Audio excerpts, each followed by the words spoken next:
For 50 years, Ron Howard looked like he had it all together. The classic all-American kid from Mayberry who turned into a big shot in Hollywood. But in his newest chat, he spilled the tough stuff hiding behind that grin. The heartbreaking pick he made back in 1991 that still bugs him today. The family member he nearly lost to drugs while he was grabbing prizes left and right. And that time on the movie set when his body just quit. Ron's honest talk about what went down in those lost months will tug at your heartstrings. Ronald William Howard popped into the world on March 1, 1954 in Duncan, Oklahoma. And right from his first cry, the whole room buzzed with lines from scripts. His dad, Rance Howard, had picked that name for showbiz back in 1948, before signing up for the Air Force. His mom, Jean Spiegel, had studied acting and tied the knot with Rance in 1949 in Winchester, Kentucky. When Ron showed up, Rance was still in his uniform, juggling Army stuff with big dreams for the screen. But even before Ron could babble a word, he was already in front of a camera. At only 18 months, he jumped into his first movie role in a cowboy flick called Frontier Woman. Shot between late 1955 and early 1956, that set wasn't just his starter gig. It kicked off a life where kid stuff and camera time all mixed together. While other little ones figured out walking, Ron was learning where to pose under those bright lights. As TV shows headed out west, the Howards grabbed their bags and ditched Oklahoma. Rance steered the family right to California, not for the beaches, but to be close by. He wasn't after the fancy life. He was going all in on hanging near the hotspot for new TV work. Ron was still a tiny tot, but that trip landed him by bosses, script guys, and filming spots before he ever hit a classroom. He was already on Playhouse 90 before starting real school. And by the time his little brother Clint arrived on April 20th, 1959 in Burbank, their big plan was paying off. They handled their cash right at home. No studio watchers, no strangers, just a dad juggling his own acting bits while being the full support team for his boy. Rance grabbed more than 140 movie jobs and 177 TV spots, not for the spotlight, but to stick near Ron's scene and keep it all rolling. Then came October 3rd, 1960. Ron was 6. That night, folks across America got to know Opie Taylor for the first time on The Andy Griffith Show. On the credits, Ron was listed as just another kid actor named Ronnie Howard. But the vibe was way more than that. On set, something real clicked. Rance didn't just leave his kid there. He pushed back on the writers. After one early script run-through, he straight up told the bosses the dad-son bits felt phony. Andy Griffith paid attention. They shook on keeping it genuine. Andy and Opie's bond would copy Ron and Rance's for real. That deal shaped the heart of the whole show. Over time, Rance even popped up as a guest 5 times, hanging around while Ron tackled lines and days that would wear out most adults. For 8 seasons right up to 1968, Ron didn't just get taller. He grew up inside a TV kid world built on love, jobs, and grown-up hopes, wrapped in cozy, small-town tales.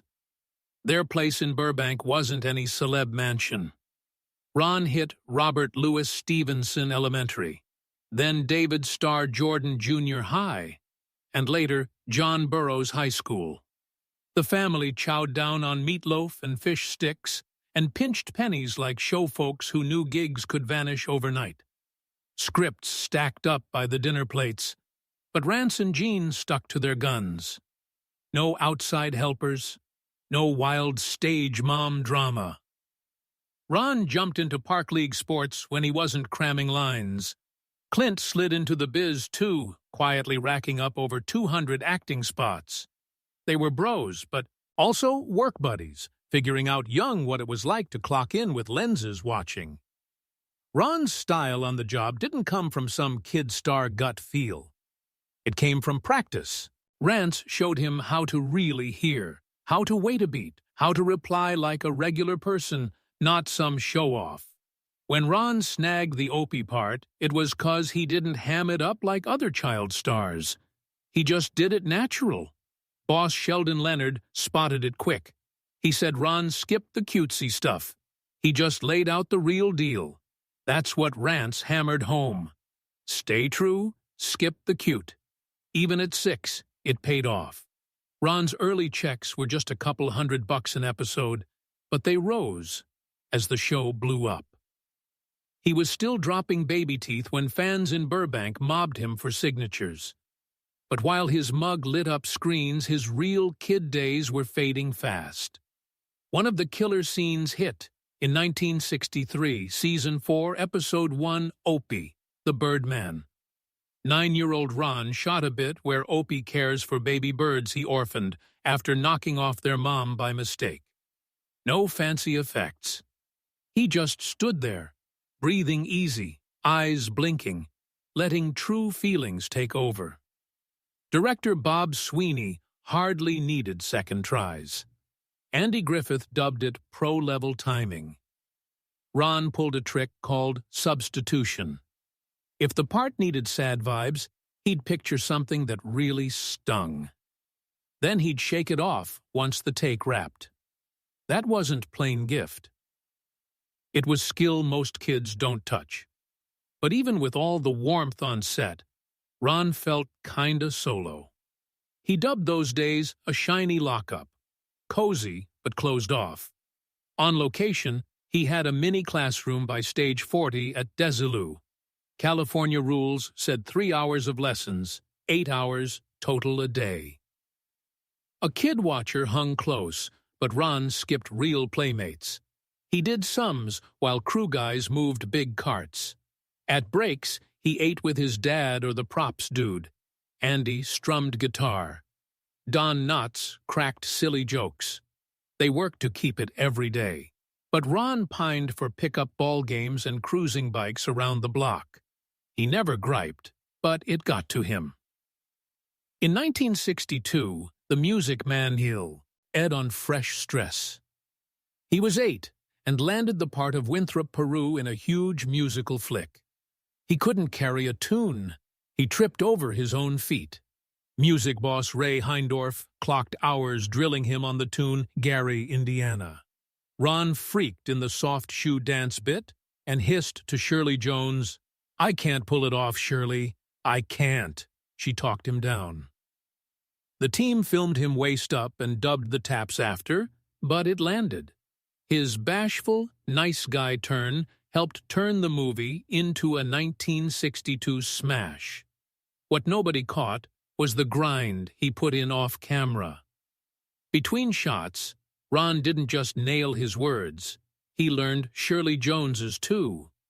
He messed with dolls and ran full pretend scenes, bossing tiny stand-ins through spots and speeches. To the rest, it seemed like kid games. To Shirley, it screamed future boss behind the lens. Rance was already penning scripts for the Flintstones and more. He walked Ron through picking apart a scene, getting why a character says each line. Those tips didn't fade. They simmered till Ron jumped to directing stuff like Grand Theft Auto at only 23. By 1966, Ron mixed it up. He hopped on the Monroes, a cowboy show shot in the rough Wyoming mountains. It was gritty, true wild land. He picked up horse skills by eyeing the ranch crew. The spot cost a ton. The run lasted just 26 episodes before NBC axed it in 1967. Ron was 13. For once, he tasted the boot. The Andy Griffith Show kept humming, but the Monroes stung deep. He figured it was on him. That hurt lingered. In 1968, the Brady Bunch test episode knocked. Ron got a shot at trying out. He said, "Nah," not because he hated it, but his folks nixed it. Rance and Gene set a line. One of them had to be home daily from 9 a.m. to 6 p.m. If work called, they aimed for steady ground. They wanted him to turn out regular. Ron craved that, too. At 14, he hungered for classes, room to breathe, pals. He skipped the tryout, and it might have guarded his path, 'cause by 1974, he stepped in as Richie Cunningham on Happy Days, the gig that hauled him through teen stuff and handed him cash and space to slip behind the camera. In 1969, Ron's agent nailed a huge win. He locked in Ron repeat fees from Andy Griffith Show reruns, about $50,000 a year. That topped what Sandy Koufax pulled at his baseball high point. But the Howards stayed tight. They kept it simple. They set up savings pots, snapped up U.S. bonds, and rolled on like usual. Ron nagged to toss cash at a go-kart setup with buddies. His parents greenlit it. He dropped about $25,000. That was his intro to gambling big. Acting filled his pockets, but handling the dough, that was another game. That hit home hard. On April 1st, 1968, the last Andy Griffith Show episode dropped. Ron was 14. He knew that set inside out. He knew every light spot and every crew guy's post. That final week weighed a ton. Folks snagged call sheets as keepsakes. Andy and Ron hung late chatting ball. Their on-screen send-off was low-key, but Ron sensed a close. He had spent his whole kid years 48 feet from a lens. Now he had to tackle being a teen, and in 2 years he was already mixing classes with castings. The day they tore down the Mayberry spots, the next bit had kicked off. In 1974, Ron Howard was just 19 when he strolled into Gary Marshall's office and flipped his whole path. He didn't spit the lines like the rest. He plopped down and called for a cherry phosphate, like it was his daily haunt. The spark with Henry Winkler hit right away. It wasn't scripted, but who cared? For 12 minutes, Ron turned into Richie Cunningham, and Marshall clocked it. ABC hemmed and hawed. They fretted. The Mayberry boy couldn't fake teen anymore. But Gary Marshall shoved back, and Ron inked a 5-year pact for $7,500 an episode. He outshone 35 other hopefuls, not by yelling bigger, but by coming off like the guy who'd tote your grandma's bags. That's what scored him 255 episodes. By season 5 in 1977, Ron had been the same sunny teen so long it rang hollow. He was 23, stuck as a kid locked in place while the real stuff raged out there. Vietnam filled the news, the rags, and it clashed that Richie never clocked it. So Ron dashed off a 3-page note to ABC. He pushed for true tales. He floated a plot with Richie dodging the draft. They shut it down. Too touchy, too dicey for sponsors. So the fix snuck in sideways. Richie scanning war pages in the back. A quick nod to draft passes. Ron felt boxed in. He later spilled to TV Guide that playing glad teen when the globe soured made him gasp for air. That itch sparked something. He didn't want to just perform. He craved the reins. He itched to call shots. In 1976, Fonzie ruled. Leather coats flew off shelves, posters, playthings, lunch kits, all stacking to $50 million in gear. ABC floated, swapping the name to Fonzie's Happy Days. Ron knew that hustle from before. His dad, Rance, had scrapped for credit spots his whole run. So Ron pushed. He pulled $15,000 per episode, but he warned he'd bolt. He handed them 48 hours to lock the name as is. If not, they'd ditch him and face a $500,000 suit for busting the deal. Gary Marshall backed him. The show spun on family, not just one guy. ABC gave in partway. The title held, but Fonzie grabbed top spot in the roll call. It was a hush win. Then in October 1977, Ron grabbed his chance. He helmed Season 5, Episode 5, A Date with Fonzie. The cash was skimpy, just $10,000. 32 bits, 3 days. He rolled in with a shot plan so tight, the team dubbed it Spielberg grade. One chase tracked Fonzie through Arnold's Diner in a 9-second glide. That usually eats hours. Ron bagged it in 2, saving $3,000. Viewers spiked 12%. That pulled 31 million eyes. ABC tossed him 2 more directs and tacked $2,500 extra each on his acting pay. Henry Winkler later said Ron rattled him good, in the fun way. He dragged out true feels over just zingers. While this buzzed, another thing brewed. In 1976, Ron popped in Eat My Dust, a low-rent teen smash-up from Roger Corman. But it wasn't pure play. He cut a bargain. He'd perform only if Corman okayed him bossing the follow-up. That was Grand Theft Auto, out in 1977. Ron teamed the script with his dad, Rance. The pot was $602,000, but it raked $15 million. That's a 400% flip. They wrecked 70 rides on tape, like a $40,000 Rolls-Royce, 3 caddies, and 7 cop cars. Ron skipped wait times. He filmed on live roads by Victorville. Lenses jiggled, autos tumbled. The mess was legit. He even roped in his mom, brother Clint, and Happy Days pal Marion Ross. The flick hit screens June 16, 1977. And just like that, nobody snickered at the ginger from Mayberry. Ron was only 21 when he wed Cheryl Alley on June 7, 1975. They were high school flames. He popped the question on the folks' sofa. Henry Winkler stood up for him.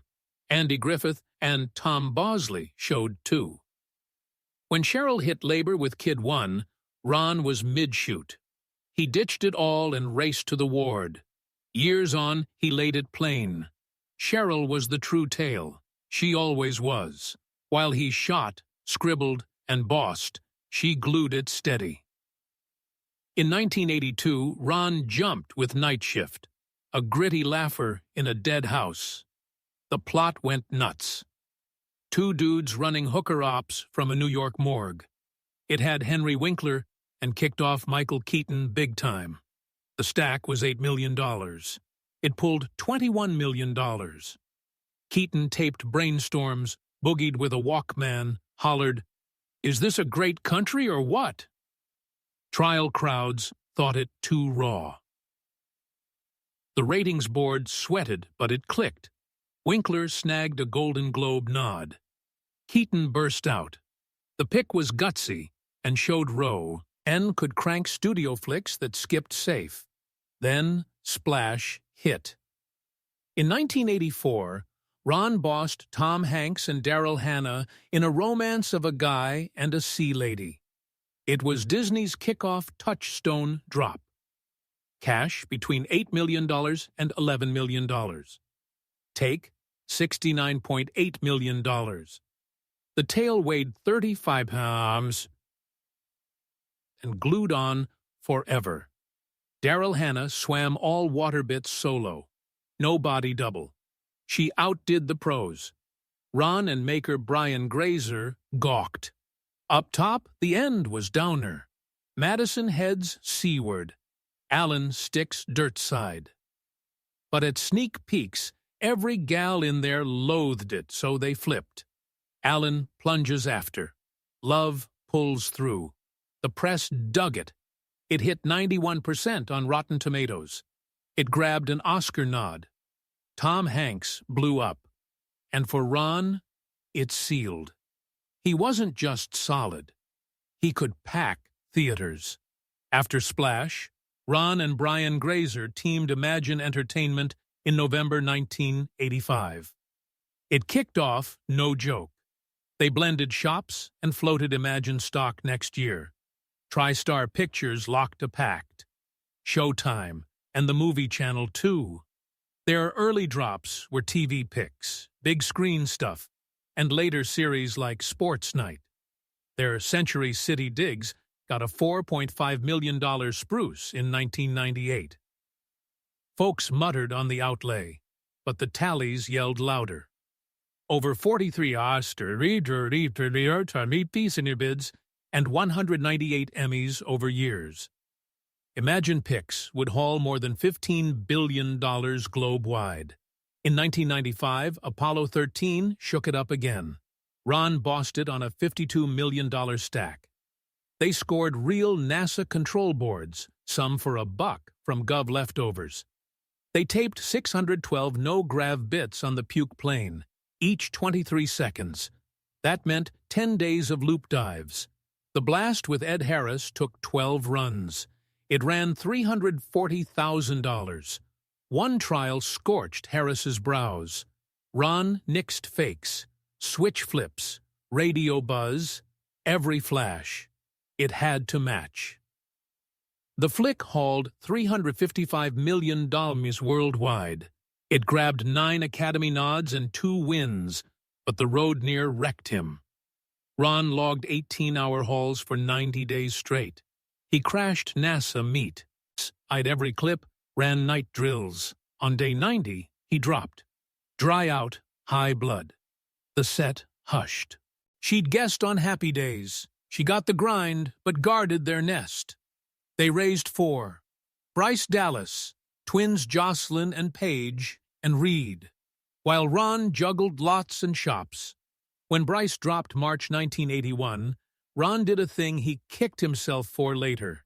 He bossed her school show at 5. He aimed sweet, but it nudged her to spots before she picked him. Years down, he said, sorry. She let it go. She hit NYU's Tisch School and kicked off solo with The Village in 2004, later banking $8 million per Jurassic World pick. Ron eased off. He skipped shoving the rest. He got it now. But not every tip landed soft. In the 80s, Bro Clint sank in coke and booze haze. Clint child acted too, and Hollywood bit him rough. By 1990, he scraped bottom. Ron laid it bare. Hit rehab or kiss the tie goodbye. Clint picked living. In their 2021 book, The Boys, they spilled it raw.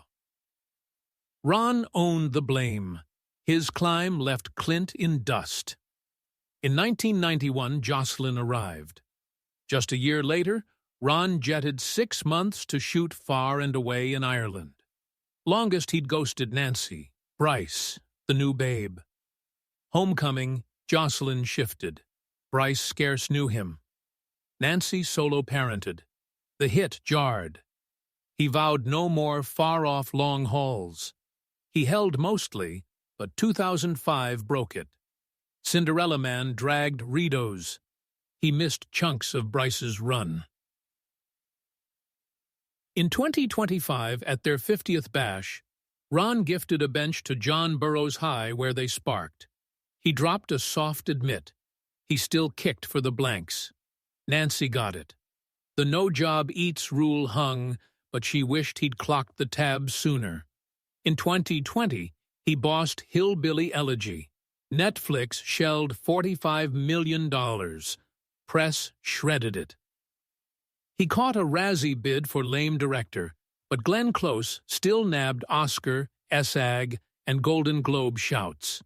That year, Ron dropped Rebuilding Paradise, a doc on the 2018 Camp Fire that took 85 lives and torched 14,000 pads.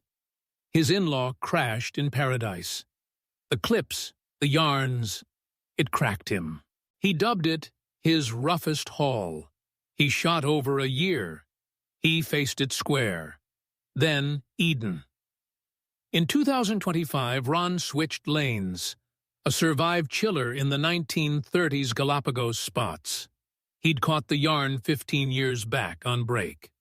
He sketched the pic on his BlackBerry that night. It starred Sydney Sweeney, Jude Law, Ana de Armas, Vanessa Kirby, Daniel Bruhl. The $55 million drop hit 664 screens and scraped 1 million. Ron tagged it a wild swing that left him wired tense.